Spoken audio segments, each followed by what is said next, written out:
I love report चोट। जी हाँ, I love report चोट के इवेंट शो रोशन रोही मगही का पटना में।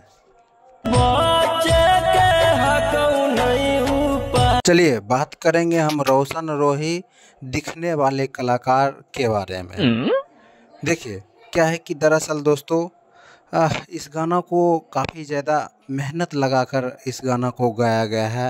आई लव रिपोर्ट चोट पटना में, मतलब ऐसे कुछ है जो कि इस गाने में इवेंट कराया गया है था पटना के सिटी में। ठीक है, एक मेमोरियल हॉल होता है जो कि वहाँ पे इवेंट कराया जाता है खेसारी लाल पवन सिंह बहुत बड़े कलाकार को। ठीक है ना, तो इसमें जो है क्या कि दोस्तों गाना में बहुत ज़्यादा खर्चा भी किया गया है और गाना काफ़ी अच्छी तरह का से शूटिंग भी किया गया है। ठीक है ना, दरअसल दोस्तों बताने का हम प्रयास करेंगे।